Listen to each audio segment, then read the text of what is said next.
नमस्कार दोस्तों, the लिशियम platform पर आपका स्वागत है। जैसा कि आपको पता है, द लिशियम प्लेटफॉर्म पर आपको सोशोलॉजी की तैयारी यूजीसी नेट की मैं आपको करा रहा हूँ। इसके साथ ही यूपीएससी और स्टेट पीसीएस के लिए आपको political science doctor Fayaz Hussain पढ़ा रहे हैं। जो जून 2022 में पेपर होने वाला है, मैंने इसको टारगेट करके एक बैच चालू किया है द लिशियम प्लेटफॉर्म पर, जो टोटली फ्री है। इसके साथ ही आपको इसकी पीडीएफ भी उपलब्ध कराई जाएगी। उसके लिए आपको टेलीग्राम चैनल से जुड़ना पड़ेगा और मैं इसमें पूरा सिलेबस कवर कराने की कोशिश करूंगा आपके एग्ज़ाम के पहले। इसके पहले जो वीडियो आया था, मैंने उस वीडियो को नाम दिया था यूनिट A1, यानी जो आपकी यूनिट फर्स्ट है उस फर्स्ट को मैंने इसको ए कर दिया था, यानी यूनिट ए फर्स्ट। और मैंने एक ही वीडियो में ये आपको दुर्कीम, मैक्स वेबर और कार्ल मार्क्स तीनों समझा भी दिए थे। मतलब बहुत ज़्यादा गहराई में तो नहीं जा पाए थे, लेकिन सतही ज्ञान के साथ ऊपरी जो सरफेस नॉलेज है और इनका मुख्य कंसेप्ट क्या था, इनकी बुक्स क्या थी, उन सबको और थोड़ा बहुत मोटा मोटी इनके कंसेप्ट के बारे में भी आपको बता दिया था। यानी इतना बता दिया था कि यूजीसी नेट में जो क्वेश्चन पूछे जाते हैं आप बड़े ही आसानी के साथ उनको कर सकते हैं।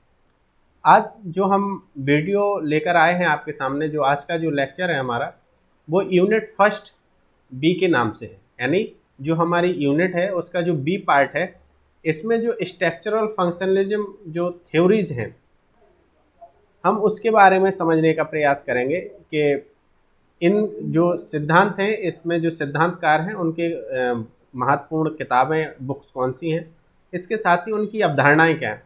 तो हम इसमें ब्राउनिसेला मेलिनोस्की को पढ़ेंगे, रैडक्लिफ ब्राउन को पढ़ेंगे, टालकाट पार्सन को पढ़ेंगे, आर के मर्टन को पढ़ेंगे और लेवी स्ट्रास को पढ़ेंगे। लेकिन आपको याद रहे कि हमने सबसे पहले इसका थोड़ा सा क्रम को मॉडिफाई किया है, ऊपर नीचे किया है। हमने पहले मेलिनोस्की को पढ़ा है, मतलब पढ़ाएंगे हम आपको, और उसके बाद हम ब्राउन को पढ़ाएंगे और देन रैडक्लिफ, आपको लेविस स्ट्रास को पढ़ाएंगे, और फिर बाद में ये दोनों थिंकर्स पढ़ा देंगे, पहले मर्टन और फिर पार्सन। क्योंकि ये जो तीनों थिंकर्स हैं यहाँ पर, मेलिनोस्की और आपके रेडक्लिफ ब्राउन और लेविस्टन, ये एंथ्रोपोलॉजिस्ट हैं। थोड़ी इनकी अवधारणाएं हमारे समाजशास्त्रीय अवधारणाओं में इनको लिया जाता है, लेकिन ये मुख्यतः मानव शास्त्री रहे हैं। तो हम चलिए आज का लेक्चर स्टार्ट करते हैं। और आज हमारे जो पहले थिंकर्स हैं उनको हम मेलिनोस्की से स्टार्ट करेंगे। और मेलिनोस्की जो है, इनका जन्म 1884 यानी 1884 और इनकी मृत्यु 1942 में हुई थी। जो मेलिनोस्की थे, ये पार्टिसिपेटरी ऑब्जर्वेशन के लिए जाने जाते हैं। ये मानव शास्त्री हैं, इन्होंने बहुत ही बेहतर पार्टिसिपेटरी ऑब्जर्वेशन यानी सहभागी अवलोकन किया।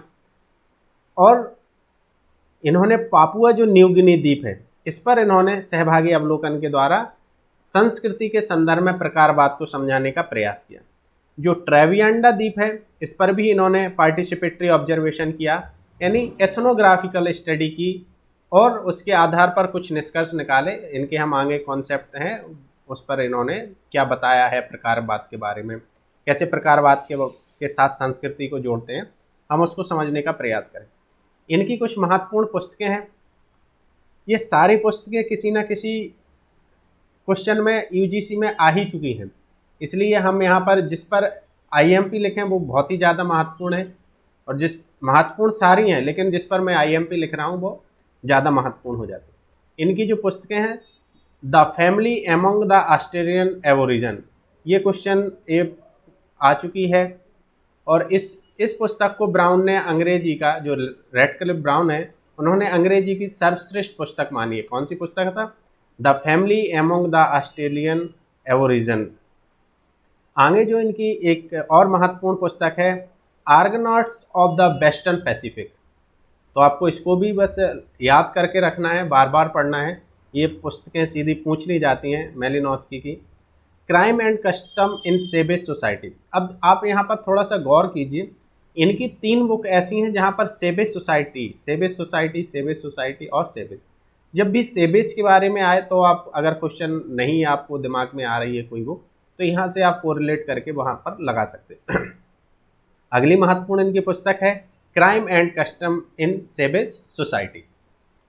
आगे हम बात करते हैं इनकी जो और भी महत्वपूर्ण पुस्तकें, sex and repression in savage society. Next, the sexual life of savage. देखिए सेवेज सेवेज आ रहा है ना, जब भी सेवेज आए तो अपन को रेड क्लिप ब्राउन ही लगाना है। Coral garden and their music, ये ऑस्ट्रेलिया के पास जो कोरल रीफ है उसके पास इन्होंने स्टडी की, तो वहाँ के बारे में बताते हैं। अ साइंटिफिक थ्योरी ऑफ कल्चर, यानी जो संस्कृति है उसका इन्होंने एक साइंटिफिक थ्योरी का विकास किया था। इसके बाद जो ये सभी महत्वपूर्ण किताबें हैं इनकी जो यहाँ तक मैंने बताई।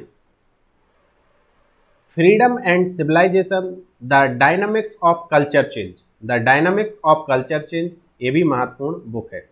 Magic science and religion and other essays, ये भी क्वेश्चन ये मैजिक के बारे में बहुत ज़्यादा लिखते हैं। ये महत्वपूर्ण किताबें हैं, हम एक बार फिर से आपको रिवाइज करा देते हैं। The family among the Australian aborigines, ये बहुत महत्वपूर्ण पुस्तक है और इस पुस्तक के बारे में रेड क्लिफ ब्राउन ने अंग्रेजी की सर्वश्रेष्ठ कहा है कि यह अंग्रेजी की सर्वश्रेष्ठ बुक है। कौन सी? ये वाली।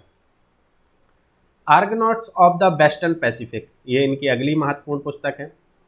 फिर वो लिखते हैं crime and custom in savage society, ये तीनों पुस्तकें सेवेज सोसाइटी के बारे में कुछ बता रही हैं।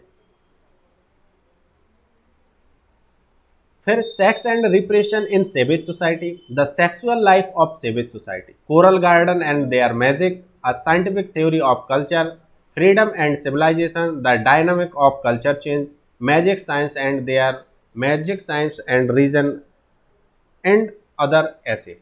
ये कुछ इनकी महत्वपूर्ण किताबें हैं जो आपको याद रखना है और एग्जाम के पॉइंट ऑफ व्यू से बहुत महत्वपूर्ण है।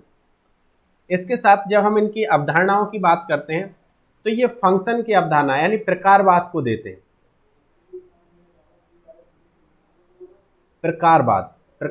प्रकारवाद के बारे में मेलिनोस्की ने, प्रकारवाद को आप समझ लीजिए कि प्रकारवाद को मैं साधारण शब्दों में बताना चाहूँगा यहाँ पर कि जब भी कोई संरचना होती है और संरचना के जो अंग हैं उस अंग के द्वारा संरचना को दिया जाने वाला सकारात्मक प्रकार, सकारात्मक कार्य ही उसका क्या कहलाता है? प्रकार।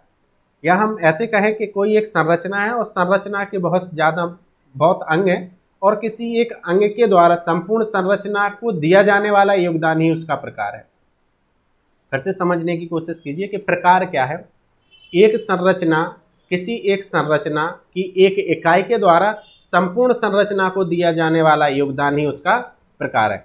यहाँ पर ये प्रकार संस्कृति के संदर्भ में बताते हैं, इसीलिए इनको व्यक्तिवादी प्रकारवादी कहा जाता है। ये क्वेश्चन बहुत महत्वपूर्ण है, कभी भी बन सकता है।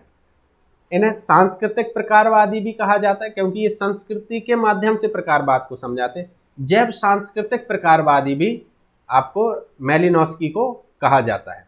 आपको याद रहे मेलिनोस्की प्रकारवाद से जुड़े हैं, इनका प्रकारवाद संस्कृति के संदर्भ में है, इसीलिए इन्हें व्यक्तिवादी प्रकारवादी कहा जाता है, सांस्कृतिक प्रकारवादी कहा जाता है और जैव सांस्कृतिक प्रकारवादी कहा जाता है।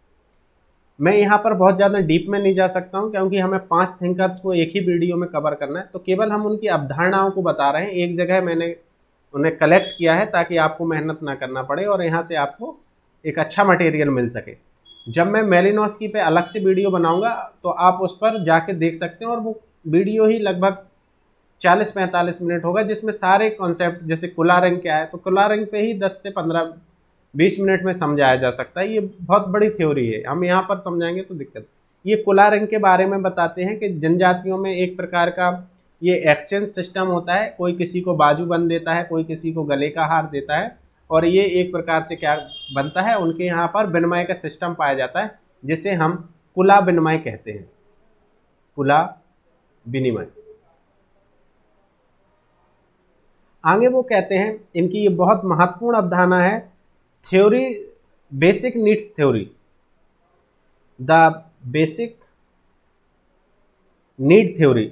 ये कहते हैं कि व्यक्ति की कुछ प्राथमिक आवश्यकताएं हैं और इन आवश्यकता की पूर्ति करने के लिए व्यक्ति ने संस्कृति का निर्माण किया है। और संस्कृति क्या करती है कि संस्कृति ने जिन संस्थाओं का निर्माण किया है वो अपने प्रकार के द्वारा संपूर्ण सामाजिक व्यवस्था को बनाए रखती हैं और ये प्रकार की बात संस्कृति के संदर्भ में करते हैं और यहाँ पर बताते हैं कि जो प्राथमिक या जो प्राथमिक आवश्यकताएं थी, जो जैव की आवश्यकताएं थी, यानी व्यक्ति को जीवित रहने के लिए जो अति महत्वपूर्ण आवश्यकताएं थी, उन आवश्यकताओं की पूर्ति करने के लिए व्यक्ति ने क्या किया है, निम्न निम्न संस्थाओं का, निम्न निम्न संगठनों का या व्यवस्था का निर्माण कर लिया है, क्योंकि उसकी कुछ प्राथमिक आवश्यकताएं थी। और यह आवश्यकताएं कितने प्रकार की बताई इन्होंने, प्राथमिक 7 प्रकार। वो कहते हैं न्यूट्रिशन की आवश्यकता थी, व्यक्ति को शारीरिक पोषण चाहिए थी, तो उसने भोजन यानी किचन एक सिस्टम बना लिया और वो संस्कृति का भाग बन गया। वो कहते हैं अपनी जैसी संतान यानी प्रजनन व्यक्ति को चाहिए था, मानसिक संतुष्टि के लिए भी, शारीरिक संतुष्टि के लिए भी, इसके साथ ही अपनी जैसी संतान पैदा करने के लिए भी। तो उसने प्रजनन के लिए नातेदारी व्यवस्था को बना लिया, क्योंकि प्रजनन उसकी प्राइमरी रिप्रोडक्शन करना चाहता था वो अपने जैसे और लोगों को, तो वो प्राइमरी नीड्स बताते हैं। और वो कहते हैं इसी प्राइमरी नीड्स के लिए वो क्या करता है, नातेदारी सिस्टम को हम बना लेते हैं, एक विशेष प्रकार की संस्कृति को जन्म देते हैं। और संस्कृति कुछ नहीं है, हमारी आवश्यकताओं की, जिनसे हम आवश्यकताएं पूर्ति करते हैं उन्हें ही हम संस्कृति का नाम देते थे। हमें शारीरिक आराम चाहिए था, इसलिए हमने आवास गृह की व्यवस्था कर ली। वर्तमान में होटल बनते हैं, क्यों बनते हैं कि आप आराम से जाते हो, कहीं रुकते हो, वो हमारी आवश्यकताएं हैं। और उन आवश्यकताओं के लिए हम क्या करते हैं कि तरह तरह की संस्थाओं को, संगठनों को या व्यवस्था का निर्माण करते। हमें सुरक्षा चाहिए थी अन्य दूसरे समुदाय से, इसलिए हमने क्या बना लिया, सेना का निर्माण कर लिया। ये हमारी प्राइमरी आवश्यकता। और इन आवश्यकताओं से हम क्या कर रहे हैं, विभिन्न विभिन्न प्रकार के संगठन बना रहे हैं, एक प्रकार की व्यवस्था बना रहे हैं। और ये व्यवस्था अपने प्रकार के द्वारा संपूर्ण संरचना, संपूर्ण व्यवस्था को बनाए रखती है। और इसी को हम क्या कहते हैं, बेसिक ऑफ नीड्स, जो है हमारी प्राथमिक जो आवश्यकताएं, आधारभूत आवश्यकता के आधार पर हम संस्कृति का निर्माण कर लेते। गति व्यक्ति के जीवन में अवश्य, इसलिए उसने गतिविधि की एक व्यवस्था बना ली। व्यक्ति को ग्रोथ चाहिए, इसलिए उसने ट्रेनिंग कर ली। ग्रोथ यानी वो विकास करना चाहता था, वृद्धि करना चाहता था, वृद्धि के पहले उसे प्रशिक्षण की आवश्यकता, हेल्थ का उसे इशू था, इसलिए उसने अस्पताल और आरोग्य स्वास्थ्य केंद्रों का निर्माण कर लिया।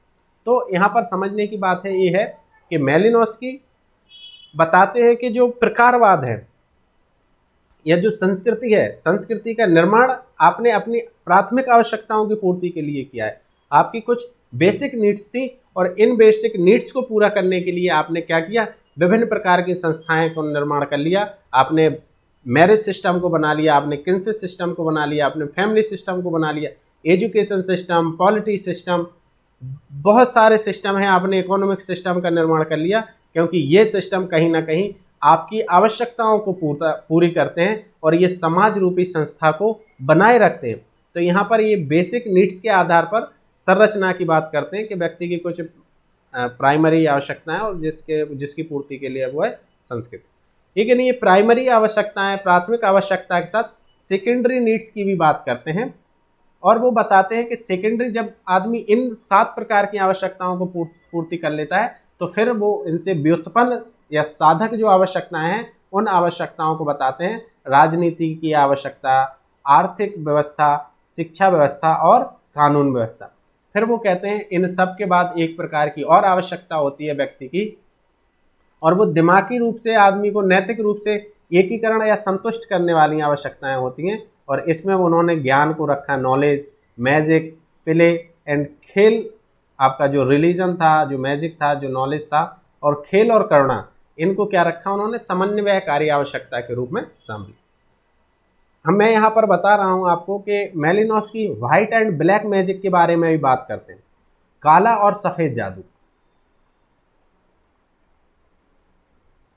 जब मेलिनोस्की ट्रेवियांडा द्वीप में गए तो किस्मत की बात यह थी कि उन्होंने एक जादूगर के बगल में ही अपना कैंप लगाया था अध्ययन करने के लिए। तो वो जादू पर बहुत ज़्यादा प्रभावित हुए। जादू उन्होंने देखा कि इस सोसाइटी को किस प्रकार से प्रकारकारी रूप से होता है। तो उन्होंने बताया कि मैजिक भी एक पवित्र चीज़ है, और वो कहते हैं कि साइंस पवित्र नहीं है, जबकि धर्म और जादू पवित्र है। तो वो बताते हैं कि 2 प्रकार के जादू होते हैं, एक काला जादू होता है और एक सफ़ेद जादू होता है। तो जो काला जादू होता है ये अपने शत्रु या दुश्मन को क्या है, नुकसान पहुंचाने के काम में आता है, और जो सफ़ेद जादू होता है ये नैतिक कार्यों के लिए किया जाता है, समाज के भले के लिए किया जाता है। फिर यहाँ पर आ गया कि उन्होंने पार्टिसिपेटरी ऑब्जर्वेशन का प्रयोग किया अपने अध्ययन में। वो एथनोग्राफिकल स्टडी करते थे, वो रिलीजन, वो साइंस एंड रिलीजन और मैजिक पे उन्होंने लिखा है। तो ये मेलिनोव्स्की के मैंने कुछ आपको अवधारणाएं बताई हैं जहाँ से आपको समझना है। सबसे पहले मैंने मेलिनोव्स्की की कुछ आपको महत्वपूर्ण किताबें बताई। उसके बाद मैंने बताया कि कैसे उनकी प्राथमिक आवश्यकताएं की थ्योरी की वो बात करते हैं, उन्होंने कैसे व्यक्तिवादी प्रकारवादी कहा जाता है।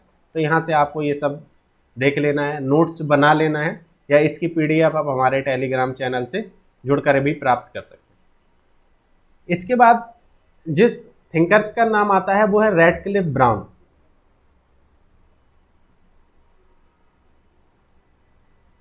रैडक्लिफ ब्राउन का जन्म 1981 में तथा इनकी मृत्यु 1955 में हुई।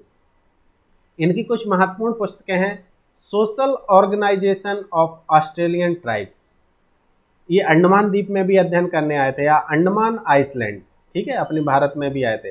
The development of social anthropology, यह सामाजिक मानव शास्त्र के ब्राउन तुलनात्मक समाज, ब्राउन जो है वो इस पुस्तक में क्या कहते हैं, जो सामाजिक मानव शास्त्र है उसको तुलनात्मक समाजशास्त्र कहते हैं। कौन कहते हैं? ब्राउन कहते हैं। फिर ये महत्वपूर्ण पुस्तक है जो कई बार किताबों में आ चुकी है, ये भी आ चुका है, African system of kinship and marriage. जी, इसमें ये किसकी बात करते हैं? संरचना की बात करते हैं, क्योंकि इस अब जब हम यूनिट फर्स्ट बी पढ़ रहे हैं तो उसके पहले ही लिखा था कि प्रकारवाद और संरचनावाद क्या है, functionalism theory and functional structural theory क्या है। जब हम इन सारे थिंकर्स को पढ़ लेंगे तो हमें ऑटोमेटिक समझ में आ जाएगा कि फंक्शन क्या है और संरचना क्या है। तो इस पर देखिए आप, African system of kinship and marriage की बात करते हैं, structure and function in primitive society, यहाँ पर वो प्रकारवाद का वर्णन करते हैं। ये भी बहुत महत्वपूर्ण पुस्तक है इनकी, आपको ये याद होना चाहिए, African system of kinship and marriage and structure and function in primitive society. एक और महत्वपूर्ण इनकी बुक आती है a natural science of society, a natural science of society. तो आपको इनको याद कर लेना है, ये महत्वपूर्ण किताबें हैं इनकी कुछ। ब्राउन संरचना के बारे में कहते हैं कि ब्राउन जो है वो संरचना को मूर्त मानते हैं, और लेवी स्ट्रास संरचना को अमूर्त मानते हैं। याद रहे आप, ये कहते हैं कि जो संरचना है उस संरचना को देखा जा सकता है, महसूस किया जा सकता है, जबकि लेवी स्ट्रास कहते हैं कि संरचना तो केवल मस्तिष्क में पाई जाती है, संरचना का निर्माण जो है वो मस्तिष्क रूपी यंत्रशाला में होता है, और वहीं पर संरचना बनती है, वहीं पर बिगड़ती है। ये लेवी स्ट्रास कह रहे हैं, मैं यहाँ पर तुलनात्मक रूप से आपको पढ़ा दे रहा हूँ। जबकि ब्राउन कहते हैं जो संरचना है, संरचना मूर्त है, इसका हम अनुभव कर सकते हैं, वो एम्पेरिकल मेथड से द्वारा। वो यहाँ पर कहते हैं कि सामाजिक संरचना जो है उसको समझाते हुए, संरचना को परिभाषित करते हुए वो कहते हैं कि सामाजिक संरचना के अंग या भाग मनुष्य ही है। वो सामाजिक संरचना की सबसे छोटी इकाई के रूप में मनुष्य को देखते हैं, मनुष्य है, और स्वयं जो यानी, और स्वयं के लिए वो कह रहा है, और संरचना संस्थागत रूप से परिभाषित एवं नियमित और स्वयं संबंध अंतर्गत व्यक्तियों की एक व्यवस्था व क्रमबद्धता है। देखिए यहाँ पर समझने का थोड़ा सा प्रयास कीजिए। वो कह रहे हैं कि जो संरचना है, संरचना का अंग खुद व्यक्ति है, और संरचना जो वो क्या है कि संस्थागत रूप से परिभाषित और नियमित व्यक्तियों की एक व्यवस्थित या क्रमबद्ध व्यवस्था है, इसको ही वो संरचना कह रहा है। फिर से समझने का प्रयास कीजिए।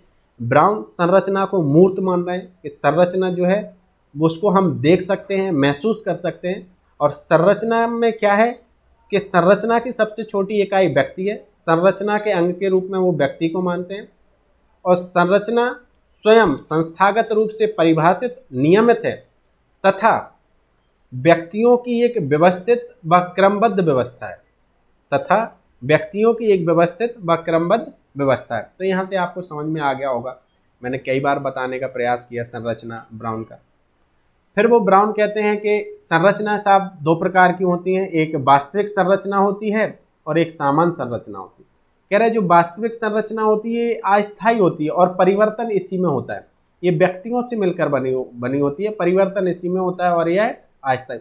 जबकि जो सामान्य संरचना होती है इसमें परिवर्तन नहीं होता है, ये जनरल स्ट्रक्चर है, यह नियम, सामाजिक कानून, प्रतिमान आदि इससे संबंधित होते हैं और यह स्थायी होती है। आपको इतना याद रखना है कि ब्राउन संरचना को कहते हैं कि संरचना मूर्त है, संरचना की सबसे छोटी इकाई व्यक्ति है, और यह संस्था द्वारा परिभाषित तथा नियमित एक व्यवस्था है, जो व्यक्तियों को एक निश्चित क्रमबद्ध रूप में व्यवस्थित करती है। फिर वो कहते हैं संरचनाएं दो हैं, एक वास्तविक संरचना है और एक सामान्य संरचना है। जो वास्तविक संरचना है यह अस्थायी होती है और परिवर्तन इसी में होता है, और जो सामान्य संरचना है या जनरल है, इसके बारे में वो बताते हैं नियम, सामाजिक जो कानून है, प्रतिमान है, मूल्य है, प्रथाएं, यह स्थायी होती है, परिवर्तन इसमें नहीं होता। तो यहाँ पर हमने देखा कि रेडक्लिफ ब्राउन का जो संरचनावाद है वो क्या है। यहाँ पर हम उनके स्ट्रक्चर के बारे में, उन्होंने स्ट्रक्चरलिज्म के बारे में क्या कहा है, हम उसको जान सकते हैं। फिर आगे वो प्रकारवाद के बारे में बताते हैं। जैसे मैंने स्टार्टिंग में ही प्रकारवाद के बारे में इन्हीं की परिभाषा को आपको बताया था कि रेडक्लिफ ब्राउन दुर्खीम से प्रभावित थे। Durkheim the rules of sociological method में बात करते हैं इसी की कि प्रकारवाद क्या है, और ये ब्राउन क्या है कि प्रकारवाद में दुर्खीम से प्रभावित थे, और इन्होंने प्रकारवाद को बताया कि एक आंशिक इकाई के द्वारा या पूर्ण इकाई की जगह कहिए आप पूर्ण संरचना को, एक आंशिक इकाई के द्वारा पूर्ण संरचना को दिया जाने वाला योगदान या किया जाने वाला योगदान ही उसका प्रकार है। याद रहे आपको, इसमें थोड़ा सा मिस टाइपिंग हो गई है कि वो प्रकारवाद के बारे में कहते हैं कि एक आंशिक इकाई के द्वारा पूर्ण व्यवस्था को या पूर्ण संरचना को दिया जाने वाला योगदान ही उसका प्रकार है। तो ये प्रकारवाद के बारे में वो कह रहे हैं। और फिर प्रकारवाद के बारे में यहाँ पर बताते हैं कि जो अंग हैं व्यवस्था के वो आपस में क्या होते हैं, फंक्शनल यूनिटी होती है, उनमें प्रकार्यात्मक एकता होती है, वो एक दूसरे पर प्रकार्यात्मक रूप से जुड़े होते हैं। फिर वो आगे बात करते हैं यूनोमिया की। ये कहते हैं यह एक ऐसी व्यवस्था है जिसमें सभी अंग संरचना के क्या होते हैं, पॉजिटिव रूप से क्या होते हैं, जुड़े होते हैं। जबकि डिस्नोमिया में क्या होते हैं, यह अंग क्या होते हैं, रोगग्रस्त होते हैं और यह अच्छे से प्रॉपर रूप से नहीं काम करते और ये संरचना को नहीं बना पाते। तो यहाँ पर आपको समझ में आ गया होगा कि वो संरचना और प्रकारवाद के बारे में कहते हैं। प्रकार के लिए उन्होंने यूनोमिया और डिस्नोमिया शब्द का प्रयोग किया। यूनोमिया एक ऐसी अवस्था है जहाँ पर संरचना के सभी अंग प्रॉपर रूप से कार्य कर रहे हैं, जबकि डिस्नोमिया एक ऐसी अवस्था है जहाँ पर संरचना के सभी अंग प्रॉपर रूप से कार्य नहीं कर रहे हैं। फिर वो आगे सामाजिक संरचना की बात करते हैं और सामाजिक संरचना के दो रूप में बांटने का कार्य करते हैं कि सामाजिक संरचना है वो सोशल मॉर्फोलॉजी है और एक सोशल फिजियोलॉजी है। आप बस यही टर्म याद कर लीजिए एग्जाम की दृष्टि से, यहाँ पर बहुत ज़्यादा नहीं बताया जा सकता है क्योंकि फिर बहुत लंबी टाइम की एक रहती है कि 40 मिनट से ऊपर भी नहीं जाना है। फिर आगे रहता है कि नातेदारी जो सिस्टम है, ये अफ्रीका के जो थांगू और बाटू जनजाति था यहाँ पर इन्होंने कार्य किया और बताए कि विवाह जो होते हैं वो दो ही प्रकार के होते हैं, एक विवाहिक संबंध एफिनल किनशिप होता है और एक रक्त संबंध होते हैं, और इनके द्वारा इन्होंने दो प्रकार के नातेदारी व्यवस्था समझाने का कार्य किया। तो यहाँ पर आपको मैंने रेडक्लिफ ब्राउन के बारे में बताया कि रेडक्लिफ ब्राउन की कौन सी महत्वपूर्ण पुस्तकें हैं और उनकी संरचना क्या है, प्रकार क्या है। अब हम आगे बात करते हैं लेवी स्ट्रास की। लेवी स्ट्रास एक इथनोग्राफिकल ये भी थे, मानव शास्त्री ये भी थे, और इनका जन्म 1908 तथा इनकी मृत्यु 2009 में हुई। और लेवी स्ट्रास आधुनिक मानव विज्ञान के पिता माने जाते हैं। इसके साथ इनकी कुछ महत्वपूर्ण पुस्तकें हैं the elementary structure of kinship, IMP डालिए इस पर, the elementary structure of kinship, the introduction to work of Marcel Mauss. ये थोड़ा सा बहुत ज़्यादा IMP नहीं है लेकिन फिर भी देख लीजिए, जो IMP हम उनको ही बताते हैं। सोशल स्ट्रक्चरल एंथ्रोपोलॉजी बहुत महत्वपूर्ण पुस्तक है, कई बार पूछी जा चुकी है। The savage mind, IMP savage mind को आपको पढ़ना है। टोटमिस टुडे इम्पोर्टेंट, हम नहीं मानते इसको। The structure study of myth, the structure study of myth, ये IMP पे रखिए आप। द रॉ एंड कुक्स, इसको भी आप इम्पोर्टेंट में रखिए। Introduction to the science of methodology, ये इनके 4 वॉल्यूम आए थे इस किताब के। और द नेक्ड मैन के बारे में इन्होंने लिखा। द वे ऑफ मास ये बहुत ज़्यादा ज़रूरी नहीं है। द व्यू फ्रॉम आफ्टर, ये भी इनकी महत्वपूर्ण पुस्तक है। लेकिन आपको जो याद रखना है, the elementary structure of kinship Africa के बारे में ये अध्ययन किया। द स्ट्रक्चरल एंथ्रोपोलॉजी, ये आपको महत्वपूर्ण पुस्तक है। द सेवेज माइंड आपको लिखना है। Totemism today, the structure study of myth. जो आपके लेवी स्ट्रास हैं, लेविस स्ट्रास का जो सबसे ज़्यादा काम है, उनके काम को 3 भाग में बांट कर देख सकते हैं। लेविस स्ट्रास ने जो काम किया है, ये नातेदारी यानी किनशिप व्यवस्था पर बात करते हैं, नातेदारी पर बात करते हैं, ये भाषा पर बात करते हैं, और ये मिथ पर बात करते हैं। मिथ, मिथ यानी होती है मिथोलॉजी, में आपको अभी समझा देता हूँ। और उसमें ये बाइनरी अपोजिशन की बात करते हैं। जैसे अगर हम वो कहते हैं कि व्यक्ति का दिमाग जो है वो बाइनरी अपोजिशन में रहता है, कि यदि हम सफ़ेद की बात कर रहे हैं तो काला भी हम सोच रहे हैं, यदि हम दिन की बात कर रहे हैं तो कहीं ना कहीं रात हमारे कॉन्शियस अनकॉन्शियस माइंड में है, अच्छे की बात कर रहे हैं तो बुरा है, दाया है तो बाया है, ऊपर है तो नीचे है। वो कहीं ना कहीं बाइनरी अपोजिशन की बात करते हैं। भाषा की बात करते हैं, objective structure and subjective structure की बात करते हैं। वो मिथोलॉजी के बारे में बताते हैं कि मिथ क्या है। और अलायंस थ्योरी यानी अलायंस जो वैवाहिक व्यवस्था के बारे में वो यहाँ पर बताते हैं, और किनशिप के बारे में। चलिए हम यहाँ पर थोड़ा सा देखने की बात करते हैं। जो आपके लेवी स्ट्रास है, तो लेवी स्ट्रास जो है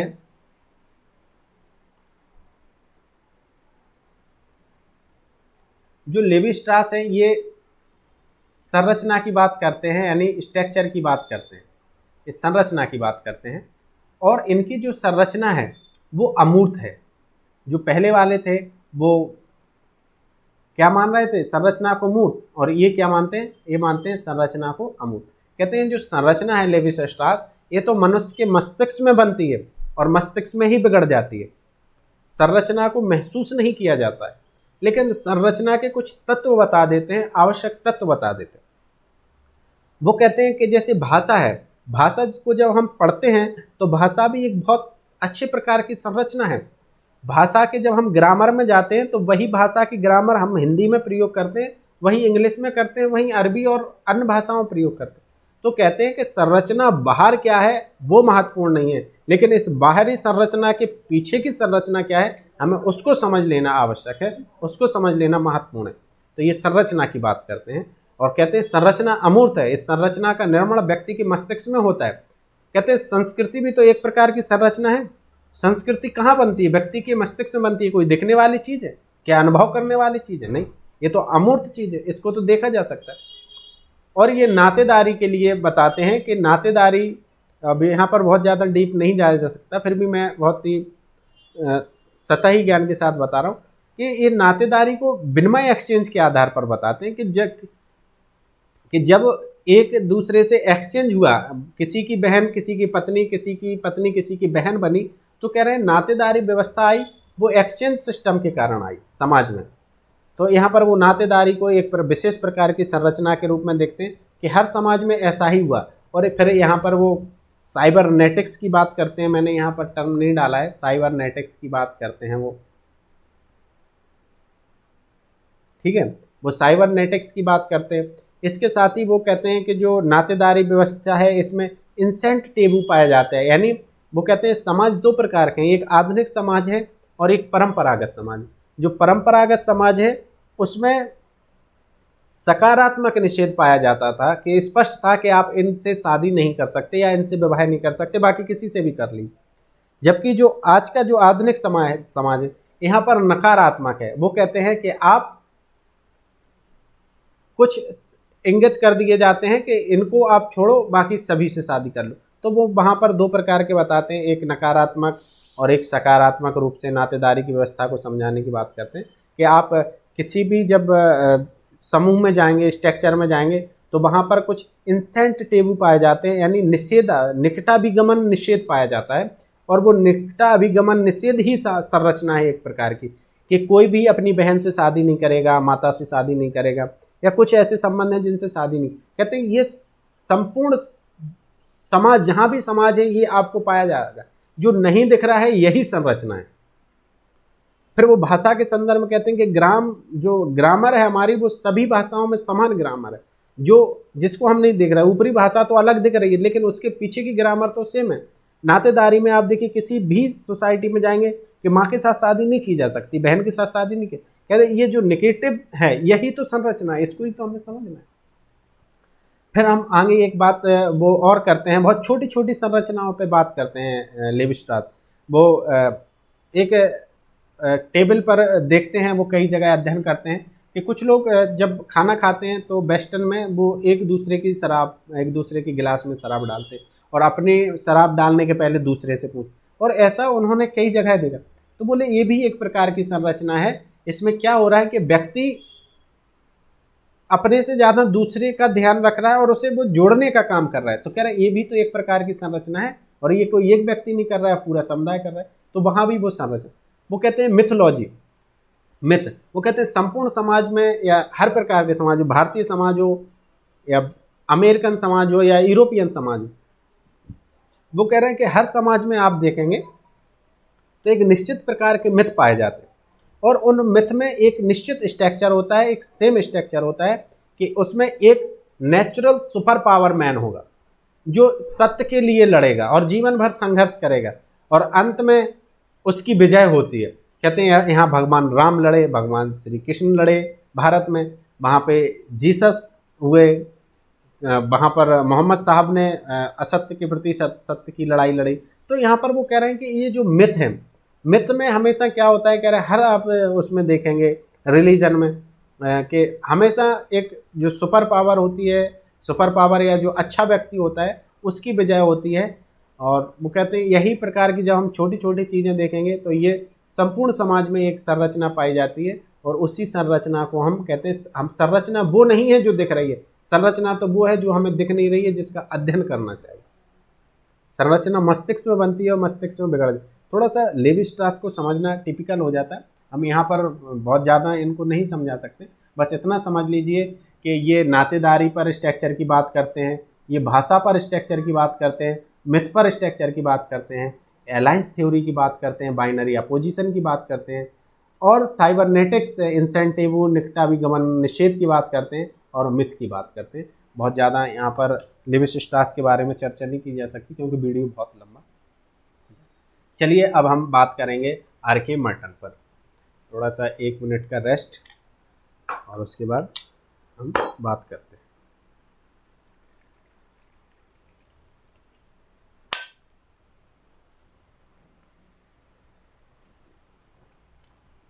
जो आर.के. मर्टन है, आर.के. मर्टन की जो पहली महत्वपूर्ण पुस्तक है the science technology and society in 17th century England, ये महत्वपूर्ण पुस्तक है।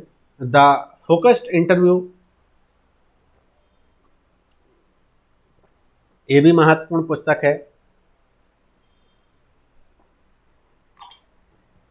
ये पूछी जा चुकी है। Social theory and social structure, बहुत महत्वपूर्ण पुस्तक है, आपको याद रखना है। On the soldier in grants, ये भी आपको याद रखना है। The sociology of science, social structure and anomie, आपको ये सारी किताबें, इनको थोड़ा सा एक बार देख लीजिए, मैं फिर से पढ़ देता हूँ।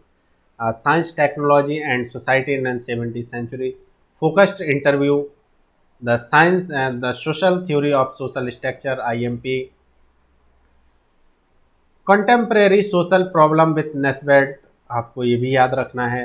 On the shoulders of giants, the sociology of science, social structure and anomie, ये कुछ महत्वपूर्ण किताबें हैं आर.के. मर्टन की, आपको याद रखना है। आर.के. मर्टन बताते हैं कि समाज में एनोमी है, एनोमी, और एनोमी की बात दो लोग करते हैं, एक तो दुर्खाइम करते हैं और दूसरा आर.के. मर्टन करते हैं। जब दुर्खीम कहते हैं कि समाज में जब एनोमी है, तो वो कहते हैं कि समाज में जो मूल एकमतता है, समाज में जो नियम एकमतता है, उस नियम नॉर्मलेस स्थिति को वो एनोमी कहते हैं कि समाज के नियमों में व्यक्तियों का विश्वास नहीं रहा, इसलिए एनोमी हो गई।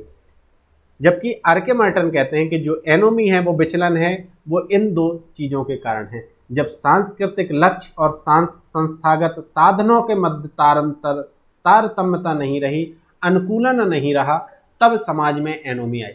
अब भाई आप यहाँ कहोगे कि सांस्कृतिक लक्ष्य क्या है और संस्थागत साधन क्या है। सांस्कृतिक लक्ष्य यानी वो लक्ष्य हैं जो समाज द्वारा वैधता प्राप्त होते हैं, ठीक है। यानी समाज, अगर आप कुछ विशिष्ट लक्ष्यों को प्राप्त करोगे तो समाज द्वारा उन्हें वैधता प्राप्त होती है, समाज वैध मानते हैं उन लक्ष्यों और समाज में स्वीकृत भी होते हैं, वो सांस्कृतिक लक्ष्य कहलाते हैं। संस्थागत साधन यानी ऐसे साधन जो समाज में क्या हो, वैधता प्राप्त हो, समाज के द्वारा स्वीकृत हो।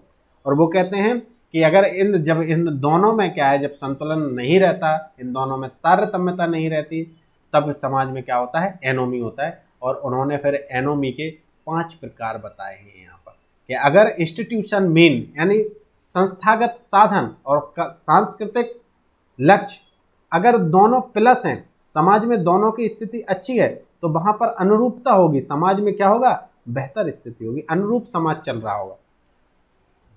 नवाचार कब आएगा, जब साधनों की कमी होगी लेकिन हमारे पास कल्चरल गोल ठीक होगा।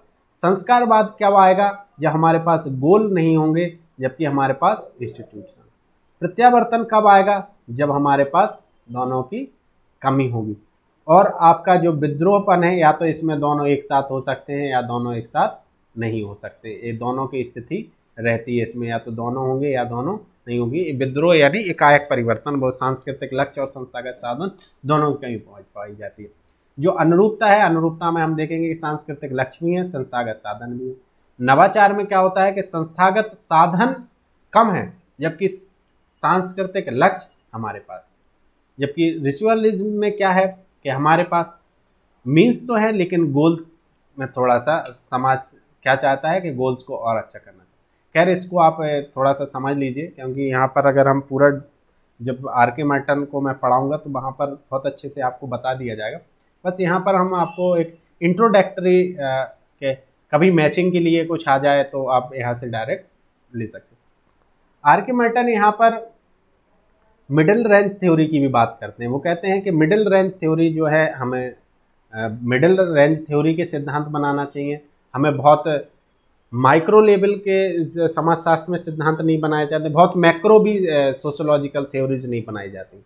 समाजशास्त्र में थ्योरीज बीच के सिद्धांत की होने चाहिए। टालकट पार्सन्स जैसे ग्रैंड थ्योरी नहीं होने चाहिए जो पूरे समाज पर लागू हो जाए, और ना ही इथनोमेथोडोलॉजी या फिनोमेनोलॉजी जैसी थ्योरीज होने चाहिए जो किसी एक विशिष्ट क्षेत्र पर ही हो, इरविन गॉफमैन जैसा कि एक इंडिविजुअल व्यक्ति पर काम कर रहा हो। वो कहते हैं ऐसे सिद्धांत होने चाहिए जो एक बीच के हों, जो व्यक्ति और समाज को लेकर बात करते हैं।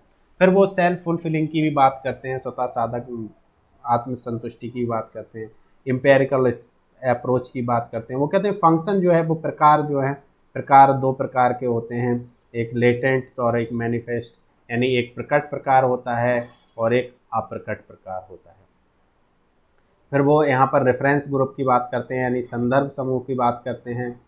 तो संदर्भ समूह के बारे में आपको मैं यहाँ ज़्यादा नहीं बताऊँगा, क्योंकि बहुत जब हम किसी को भी संदर्भ के रूप में मानने लगते हैं, मैं इसका अलग से ही वीडियो बनाऊँगा। बस आप यहाँ ये समझ लीजिए कि आर.के. मार्टन संदर्भ समूह की बात करते हैं, स्टेटस सेट की बात करते हैं, रोल सेट की बात करते हैं, मल्टीपल रोल की बात करते हैं। एक तो रेफरेंस ग्रुप की बात करते हैं, स्टेटस सेट की बात करते हैं, रोल सेट की बात करते हैं, मल्टीपल रोल की बात करते हैं, और वो एंटीसिपेटरी सोशलाइजेशन की भी बात करते हैं। फिर वो आगे कहते हैं कि प्रकार क्या है, डिसप्रकार क्या, दुष्प्रकार क्या है, अप्रकार क्या है, डिसफंक्शनल थ्योरीज क्या है, नन फंक्शन क्या है, या मैनिफेस्ट तो मैं आपको ऊपर बता ही चुका हूँ। जो प्रकार का मतलब वो है जो अभीष्ट हो और जो लक्षित हो। अप्रकार का मतलब क्या है, जो ना तो अभीष्ट हो और ना लक्षित हो। और जबकि अप्रकार का मतलब जो केवल दिख ही नहीं रहे हैं, ना कोई किसी प्रकार का कोई फंक्शन नहीं कर रहे हैं, वो अप्रकार है। तो यहाँ पर आपको समझ में आ रहा होगा कि वो फंक्शन की बात कर रहे हैं। फंक्शन में प्रकट प्रकार ऐसे हैं जो सीधे सामने दिख रहे हैं, अप्रकट प्रकार ऐसे हैं जो दिख नहीं रहे हैं, और रोल सेट की बात कर रहे हैं, और फिर मल्टीपल सेट की बात कर रहे हैं। तो यहाँ पर ये आपको देख लेना है, क्योंकि मैं जब इस पर बहुत डीप में जाऊँगा तो आपको अलग से वीडियो प्लेलिस्ट में आपको मिलेगा, आपको उस पर देखना पड़ेगा आर.के. मार्टन को। यहाँ पर बहुत डीप थोड़ा बता पाना संभव नहीं हो पाता है। फिर आपको टालकट पार्सन्स की हम बात कर रहे हैं कि टालकट पार्सन्स महोदय जो हैं ये बहुत ही प्रकारवाद के बारे में बहुत ही मुखर एकदम थिंकर्स रहे हैं, विचारक रहे हैं। इनकी जो महत्वपूर्ण पुस्तक है the structure of social action, ये सोशल एक्शन के बारे में बताते हैं और स्ट्रक्चर को वो कैसे बनाता है उसके बारे में बताते हैं। Essays on sociological theory towards a general theory of action with Shils के बारे में साथ लिखी है। सोशल एक्शन के बारे में ये सभी पुस्तकें महत्वपूर्ण हैं। ठीक है। Economy and social structure and personality इन्होंने लिखी। Societies evolutionary and comparative perspective, ये भी ठीक है, इनका बुक आप इसको देख लीजिए। The system of modern societies इस पर भी टालकट पार्सन्स ने लिखा है। फिर मतलब ये महत्वपूर्ण उनकी पुस्तकें हैं, एक बार मैं फिर से पढ़ दे रहा हूँ। The structure of social action, essay of social theory towards a general theory of action with seal, social action, economy and social structure and personalities, society's evolution and comparative perspective, और आपका social the system of modern society. वो सामाजिक क्रिया की बात करते हैं और सामाजिक क्रिया के कुछ लक्षण बताते हैं। वो कर्ता, परिस्थिति और अभिप्रेरणा। मैं यहाँ पर बहुत अभी ज़्यादा आपको नहीं समझा सकता हूँ, टाइम की थोड़ी कमी रहती है। जब अगर सामाजिक क्रिया है तो सामाजिक क्रिया के बारे में हम देखेंगे कि आपके मैक्स वेबर भी सामाजिक क्रिया के बारे में मैं बहुत जल्द बताने की कोशिश करूँगा। सामाजिक क्रिया के बारे में मैक्स वेबर भी बताते हैं, सामाजिक क्रिया के बारे में टालकट पार्सन्स भी बताते हैं, सामाजिक क्रिया के बारे में आपके परेटो भी बता रहे हैं, क्या नाम उसका, आपका हैबरमास। तो यहाँ पर देखें कि सामाजिक क्रिया में मैक्स वेबर वर्स्टहिन की बात करते हैं। सामाजिक क्रिया के व्यक्ति की समझ के आधार पर हमें बात करनी चाहिए, जबकि टालकट पार्सन से यहाँ पर क्या कह रहे हैं, यहाँ पे कर्ता, परिस्थिति और अभिप्रेरणा, मोटिवेशन की बात कर रहे हैं कि व्यक्ति को एक कर्ता है और उसका कुछ परिस्थिति होती है और अभिप्रेरणा होती है जिसके आधार पर वो क्रिया करते हैं, और हम यहाँ पर तुलना अभी नहीं कर सकते हैं। फिर वो टाइप ऑफ सोशल एक्शन की बात करते हैं कि टाइप ऑफ सोशल एक्शन जो सामाजिक क्रिया हैं वो आपकी अभिव्यंजनात्मक सामाजिक क्रिया है, और एक आपका नैमिक सामाजिक क्रिया है, और एक नैतिक सामाजिक क्रिया है। इनको मैं विस्तृत जब टालकट पार्सन पढ़ाऊँगा तो आपको बता दूंगा। और अभिप्रेरणाएँ भी वो 3 प्रकार की बात करते हैं, एक कैथेटिक यानी सौंदर्यात्मक अभिप्रेरणा, एक कॉग्निटिव अभिप्रेरणा और एक इवोल्यूटिव अभिप्रेरणा यानी मोटिवेशन, मूल्यात्मक अभिप्रेरणा, संज्ञानात्मक अभिप्रेरणा और सौंदर्यात्मक अभिप्रेरणा। तो आप थोड़ा सा याद रखिए कि वो सामाजिक क्रिया की बात कर रहे हैं। सामाजिक क्रियाएं 3 प्रकार की बता रहे हैं, कॉग्निटिव, एप्रोप्रिएटिव एंड मोरल, यानी अभिव्यंजनात्मक, साधनात्मक और नैमिक। फिर यहाँ पर अभिप्रेरणा की बात कर रहे हैं, और उनका आगे जो सिद्धांत आता है वो सोशल सिस्टम की बात करते हैं कि व्यक्ति जिस प्रकार से सामाजिक क्रिया करता है और जब वो क्रिया में निरंतरता आ जाती है तो वो कैसे एक प्रकार का सामाजिक व्यवस्था को निर्माण देता है। वो फंक्शन थ्योरी की बात कर रहे हैं, वो कहते हैं समाज आत्मपोषित और आत्मानुरक्षित संस्था है। समाज अपने अंगों का निर्माण अपनी आवश्यकता की पूर्ति के लिए करता है, और यह अंग अपने प्रकार के द्वारा संपूर्ण संरचना को बनाए रखते हैं। यही उनका सामाजिक व्यवस्था का सिद्धांत। और वो सामाजिक व्यवस्था के लिए वो वॉलंटरी थ्योरी ऑफ एक्शन की बात करते हैं, यानी क्रिया की स्वच्छित सिद्धांतता की बात करते हैं। वो कहते हैं मनुष्य जब क्रिया करता है तो उसके सामने ये विकल्प उपस्थित होते हैं और वो इन्हीं का चुनाव करके अपनी क्या करता है, सामाजिक क्रिया को करता है। वो कहते हैं एक तो भावनात्मकता या भावनात्मक तटस्थता, तो इनके आधार पर सामाजिक क्रिया करेगा, या सार्वभौमिक या विशिष्टता के आधार पर सामाजिक क्रिया करेगा, यूनिवर्सल या पर्टिकुलरिस्टिक के बारे में वो सामाजिक क्रिया करेगा, सेल्फ या कलेक्टिव के आधार पर सामाजिक क्रिया करेगा, अचीव्ड एंड एस्क्राइब्ड के आधार पर सामाजिक क्रिया करेगा, डिफ्यूजन एंड स्पेसिफिसिटी के आधार पर सामाजिक क्रिया करेगा। तो यहाँ पर पैटर्न वेरिएबल्स अगर आए तो वो आपको ये बताना है कि वो 5 प्रकार की जोड़े की बात करते हैं, और जब भी वॉलंटरी ऑफ सोशल एक्शन की बात होती है तो कहते हैं कि समाज एक व्यक्ति के सामने ये जोड़े के रूप में होते हैं, वो इनमें से ही किसी को अपनाकर सामाजिक क्रिया। वो संस्थाकरण की भी बात करते हैं, इंस्टीट्यूशनलाइजेशन की बात करते हैं, वो इक्विलिब्रियम की बात करते हैं, यानी परिवर्तन हो रहा है लेकिन परिवर्तन हो रहा है, परिवर्तन, लेकिन किसके साथ? समायोजन के साथ। कहते हैं ऐसा नहीं है कार्ल मार्क्स की तरह कि एकदम परिवर्तन हो जाए और समायोजन नहीं हो। वो फंक्शनल प्री रिक्विसाइट्स की बात करते हैं और फंक्शनल प्री रिक्विसाइट्स के लिए वो एक एजिल मॉडल देते हैं और इस एजिल मॉडल को हम कहते हैं एडेप्टेशन, एडेप्टेशन इकोनॉमिक व्यवस्था के साथ। और लक्ष्य जो है वो लक्ष्य हम एजिल मॉडल है, जो गोल है वो हम किसके द्वारा प्राप्त करते हैं? राजनीतिक व्यवस्था के साथ।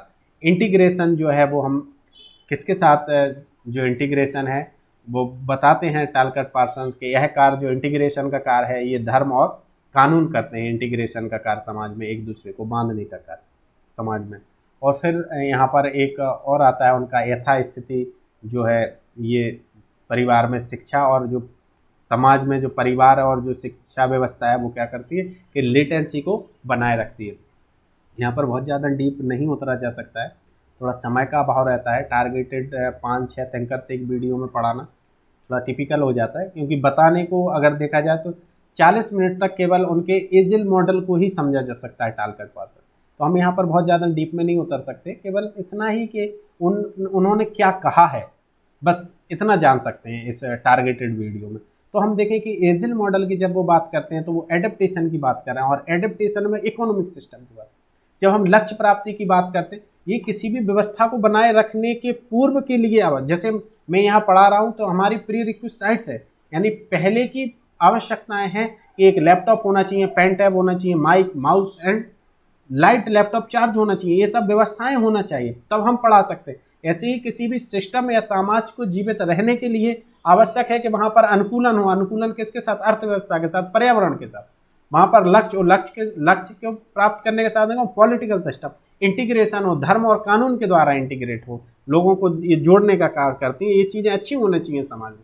फिर वो इंटीग्रेशन के बाद लेटेंसी की बात करते हैं, यानी समाज के जो मूल प्रतिमान, जो प्रथा परंपरा मूल प्रतिमान है, उनको एक पीढ़ी से दूसरी पीढ़ी में पहुंचाने के लिए परिवार और शिक्षा व्यवस्था की बात करते हैं। तो देखिए दोस्तों, आज मैंने 5 थिंकर्स आपको यहाँ पर पढ़ाने का कार्य किया है और आपको ये PDF हमारे टेलीग्राम चैनल पर मिल जाएगी। अगर आप वाकई नेट क्वालिफाई होना चाहते हैं तो इस PDF में इतना मटेरियल होता है कि आपको यूनिट फर्स्ट B से अगर क्वेश्चन बनेगा तो मैं इतना कह सकता हूँ कि 85% मटेरियल आपको यहीं से मिल जाएगा इन थिंकर्स पर। 15% की गारंटी नहीं ले रहा हूँ, क्योंकि वो एग्ज़ाम सेट करने वाला कहाँ से सोचे, वो 15% उन्हें भी गुंजाइश रहनी चाहिए। तो आपको 85% मटेरियल यहीं से मिल जाएगा और आप जुड़े रहें हमारे साथ। हम बहुत जल्द यूनिट फर्स्ट का तीसरा पार्ट लेके आएंगे, तो आप उसको देखें और अधिक से अधिक हमारा इस टारगेटेड बैच जो है फ्री ऑफ कॉस्ट है, आप लोगों को शेयर करें, PDF शेयर करें और हमसे जुड़ें, अपने क्वेश्चन पूछें, अपनी प्रॉब्लम को शेयर करें। PhD से संबंधित कोई प्रॉब्लम हो उसको पूछें, सिनॉप्सिस से संबंधित कोई क्वेश्चन हो, रिसर्च मेथोडोलॉजी में पढ़ाऊँगा, आप उससे भी संबंधित क्वेश्चन पूछ सकते हैं।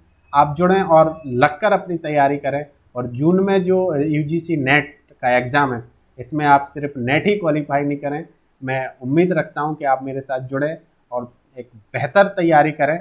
आप निश्चित JRF की सफलता प्राप्त करेंगे और बहुत जल्द PhD में एडमिशन लेके एक अच्छी फेलोशिप उठाएंगे और फिर आप असिस्टेंट प्रोफेसर की तैयारी करिए। और आज के लिए इतना ही। नमस्कार और सभी का धन्यवाद। शेयर लाइक आप ज़रूर करते रहें, ये आपसे हमारी गुजारिश है। सभी को नमस्कार।